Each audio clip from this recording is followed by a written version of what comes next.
Oh, hi. Don't mind me, I'm just packing. But now that you're here, you reminded me that we're in the final moments of 2021. You know, it's been a pretty tough year.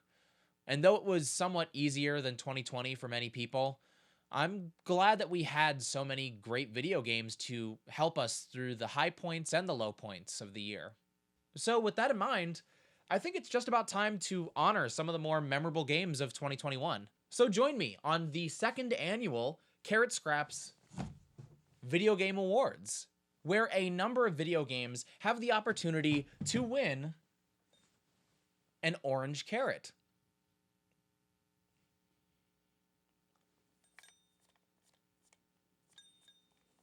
Had a little bit of dust on it, I guess. I don't know. Stars and Stripes! Hello and welcome to another carrotscraps video. And by another, I mean the 88th. So as I mentioned, it's the second annual carrotscraps Video Game Awards, and just like last year, I'm going to be giving out awards to various games that I think are deserving of them. I have various categories that I have predetermined, and most of the categories are the same as they were last year. Probably nothing... Probably nothing. I don't know what I was gonna say.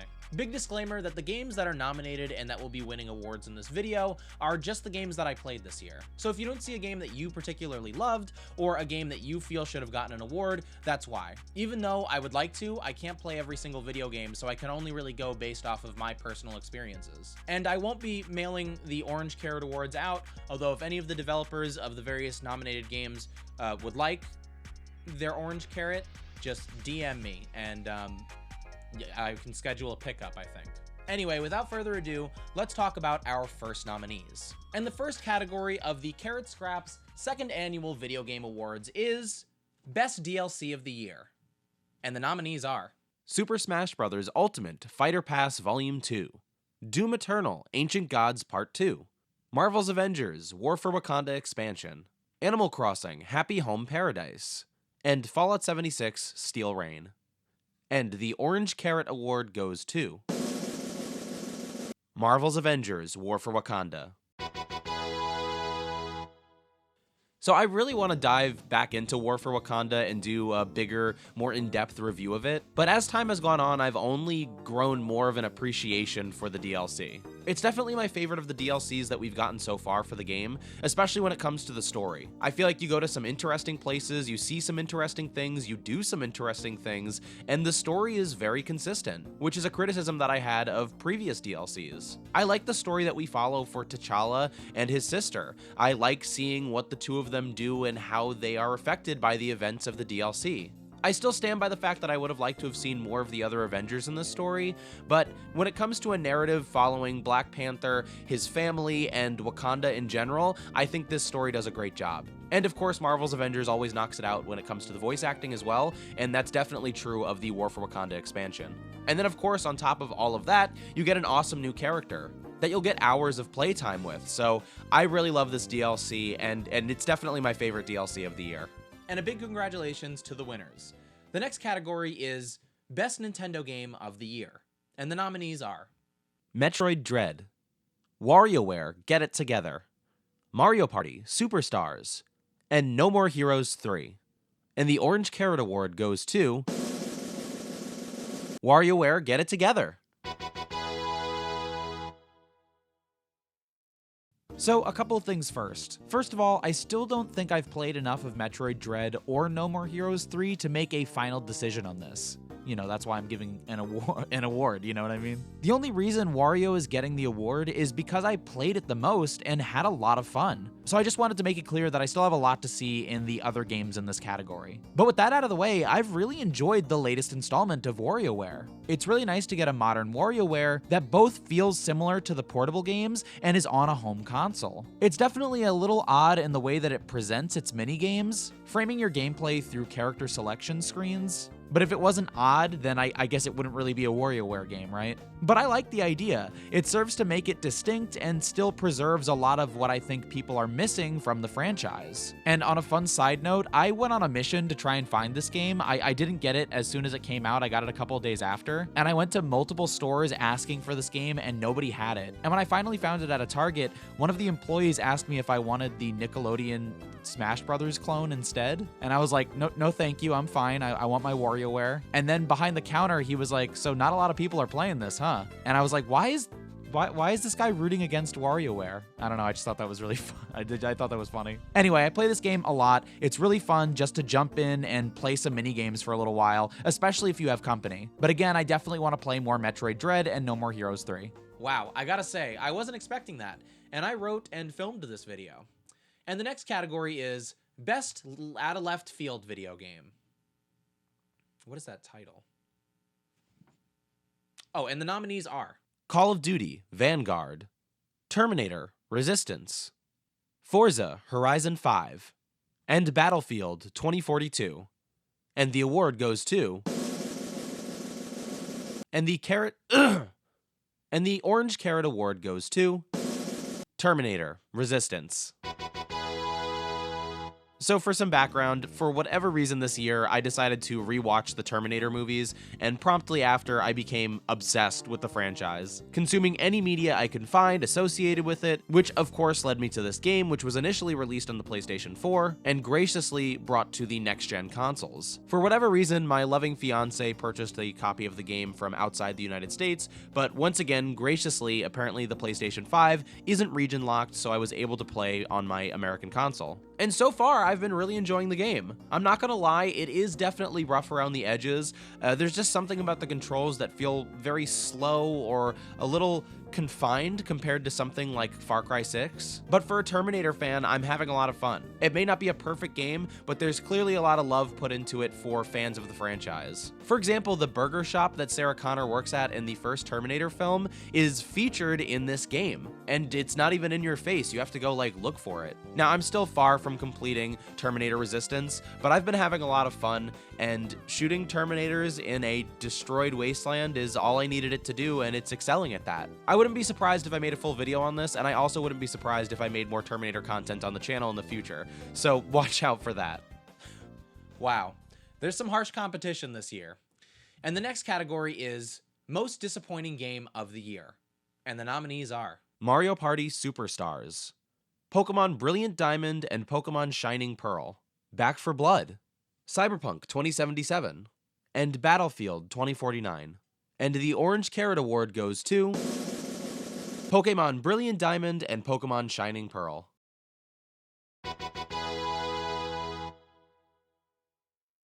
So I genuinely feel bad for picking this as my most disappointing game of 2021. The thing is, I was thinking for a while if I'd even include this award in the video this year, because I didn't really think I had any other disappointing games. But then when I started considering Pokemon, it just made too much sense. Now, to preface this, I actually have been enjoying this game. I'm a really big fan of Generation 4, and it's really cool to relive the nostalgia of that game through this remake. That being said, it's hard to deny, but I'm disappointed by this game for a number of reasons. The first being that Pokemon remakes generally aren't made like this. I actually have a video talking about my early thoughts on the game before it came out, and most of my opinions are still the same since then. It just feels like so much is missing from this game, especially when compared to other Pokemon remakes. And while I'm having a great time reliving the nostalgia, I wish there was more to the game that made it a new experience.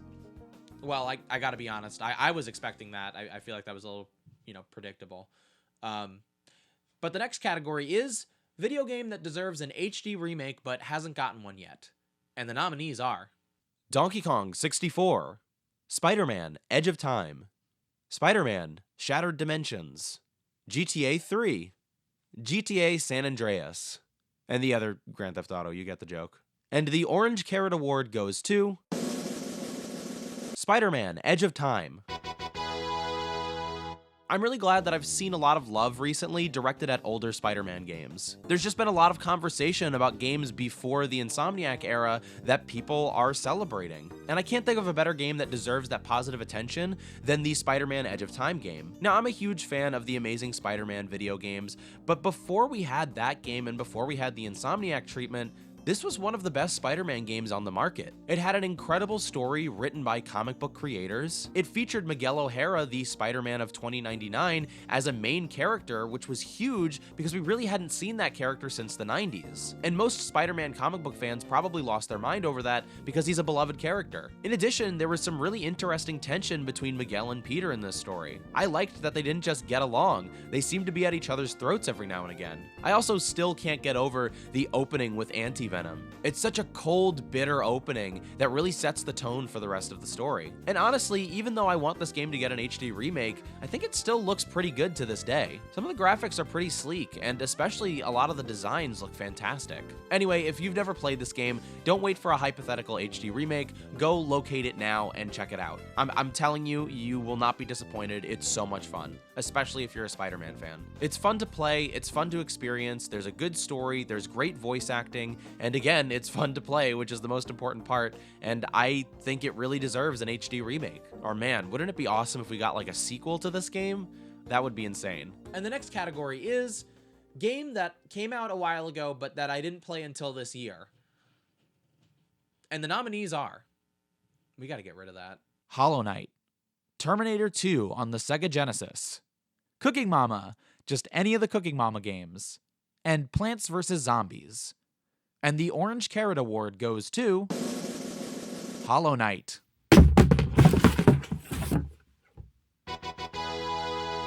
So I put off playing Hollow Knight for a long time. If you know anything about me, then you know that 2D platformers are my favorite genre of video game. However, when Hollow Knight first came out, I was playing a lot of other games and I wanted to give it the attention it deserves. I didn't want to half-heartedly engage with the game when I was distracted by so many other games that I was enjoying at the time. And this year, I ran into a fatigue that I experience every now and again that led me to playing the game. First-person shooter fatigue. Contrary to my favorite video games list, I'm not the biggest fan of first-person shooters. That being said, I play them a lot, and while I do enjoy them, I have a tipping point. And I hate that this year, between Far Cry 6, Deathloop, Terminator Resistance, and other first-person shooters, I was a little overwhelmed by the genre. And so I needed a reset. It was then that I remembered that deep inside my Nintendo Switch library, I had an untouched copy of Hollow Knight. And so I decided to dive into the game in a moment of uncertainty, and I'm so glad that I did. I'm still fairly early into the game, but I've loved it so far. The atmosphere of the game almost matches my feelings of disillusion when approaching it. Not to be overdramatic, but I felt just as lost as the character I was playing as. The art design in the game is unique and gorgeous, the gameplay is responsive and fun, not to mention it has some really cool ideas for a side-scroller,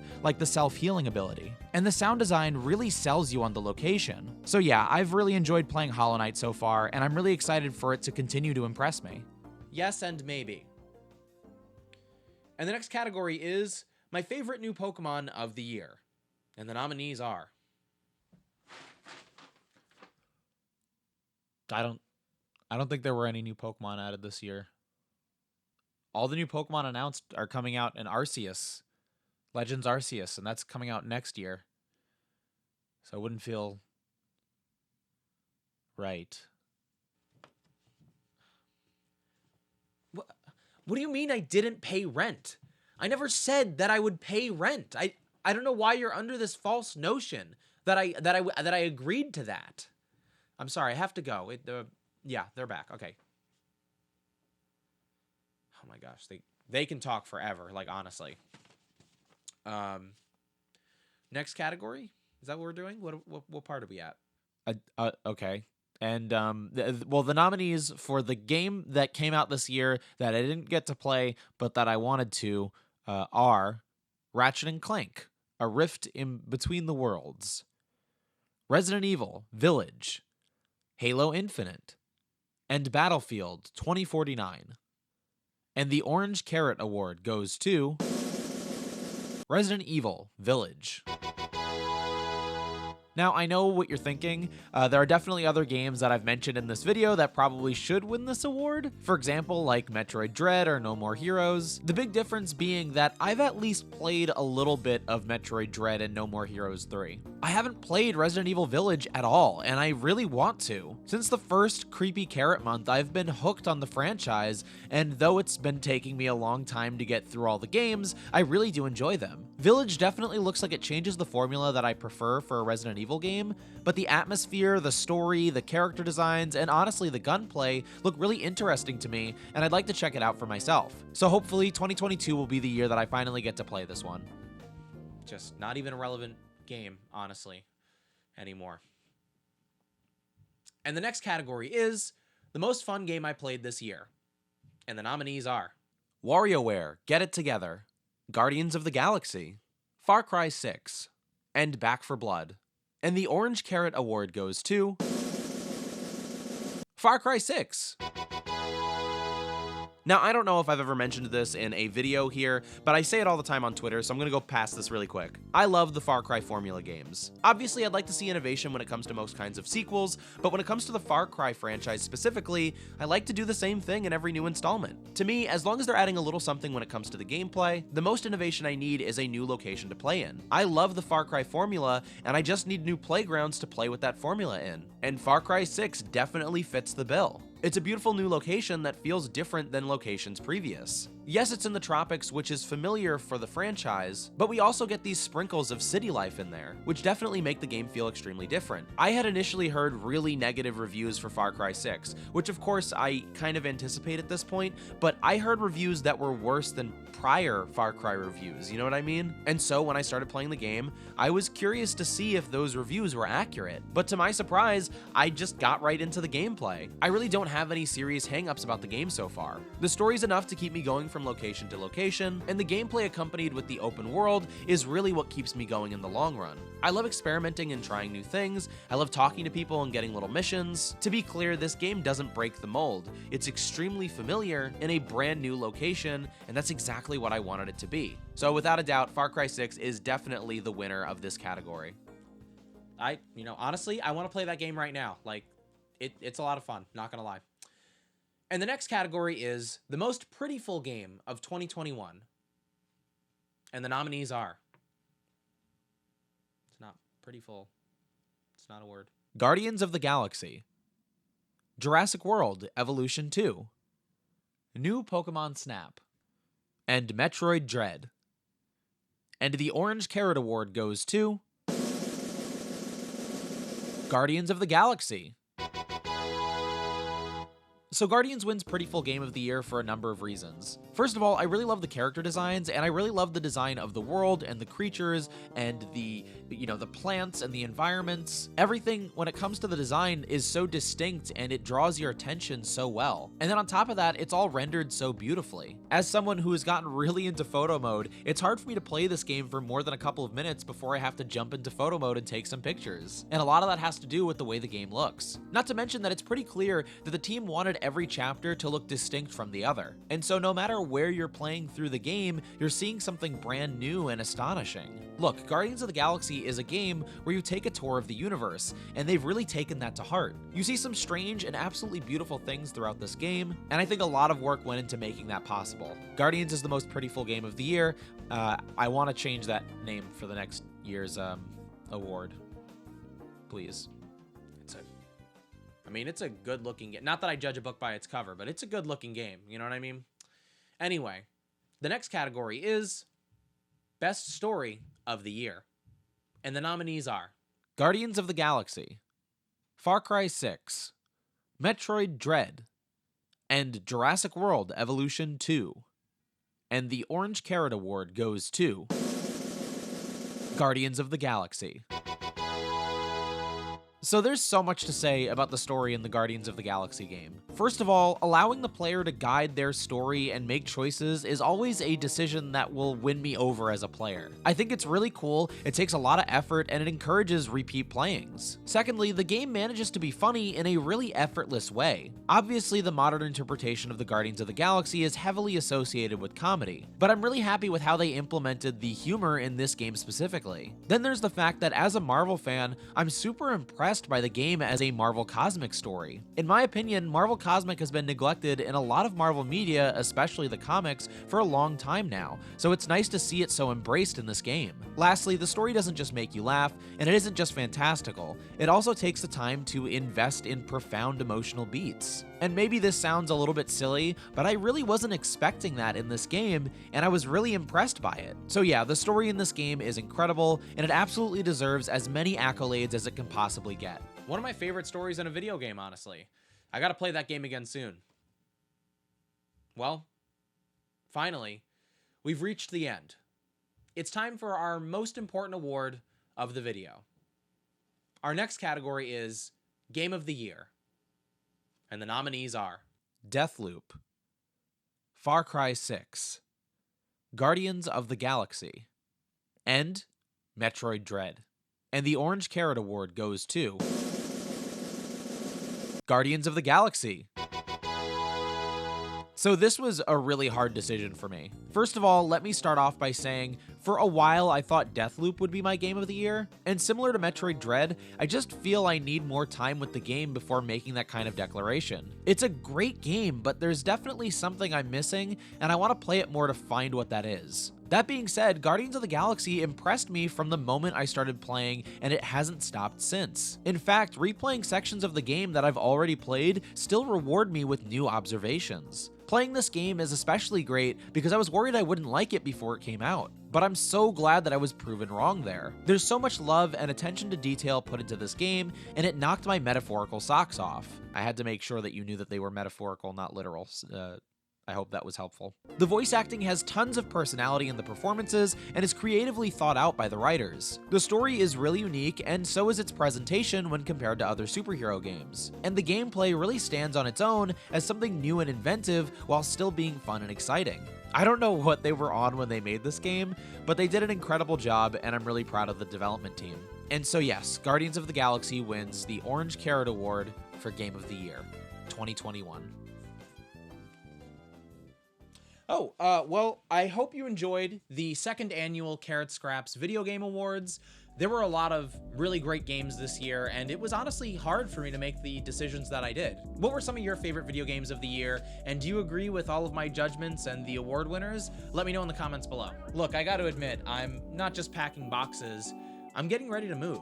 In the next week or so after uploading this video, I'm gonna be moving out of my hometown that I've lived in since I was born. It's gonna be pretty strange, and I might not be able to upload content as much as I'd like to. I know you've been hearing me talk a lot about my ever-changing schedule recently, but I hope again that you'll stick with me if you enjoy the content. As usual, a hiatus is not the end for me. I just need a little bit of time to focus on some other stuff. It still might be a while before I'm streaming on Twitch again, but believe me, even if there's a gap in my uploads on YouTube, I'm still working on the next video. I absolutely love working on YouTube content, so even if there's a delay, there's a good chance I'm always working on something. But I'm trying to post on other social media since I won't be on YouTube or Twitch as much as I'd like to be. For example, I started posting on Instagram again with these moving aesthetic collectible posts. And then of course, I'm always running my mouth on Twitter. I don't think I miss a single day there. So if that sounds interesting to you at all, make sure to check out my other social media, Twitter, TikTok, and Instagram. Anyway, even if you don't check out any of the new stuff that I'm working on, I want to thank you so much for joining me this year and for the year prior. I've had a lot of fun making content, and I appreciate anyone who took the time to watch or subscribe or like or comment. It means the world to me. And I'm hoping that next year it's going to be way easier for me to make new content and to put it out more regularly. Anyway, that's going to do it for this video. If for some reason you enjoyed this video, don't forget to give it a like and to subscribe to my channel for more. If you want to watch me play video games live, check me out on Twitch at twitch.tv/carrotscraps. For regular viewers of the channel, you know that I make a wide variety of content and that I'm always going to make the videos that I want to make, but if you see something you like, make sure to let me know, and I'll try to prioritize that kind of content in the future. And as I said earlier, all my other social media, Twitter, TikTok, and Instagram are at carrotscraps as well. So I want to thank you again so much for watching, and I'll see you soon.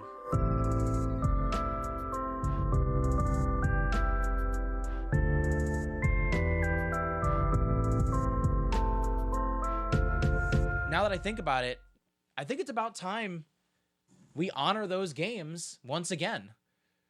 That's right. It's the second annual Carrot Scraps Video Game Awards, which means that I'll be honoring various video games, and they'll potentially get the opportunity to say their lines right.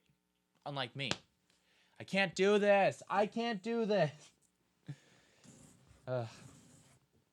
If the opening is edited a bunch, that means that I couldn't get it in one run.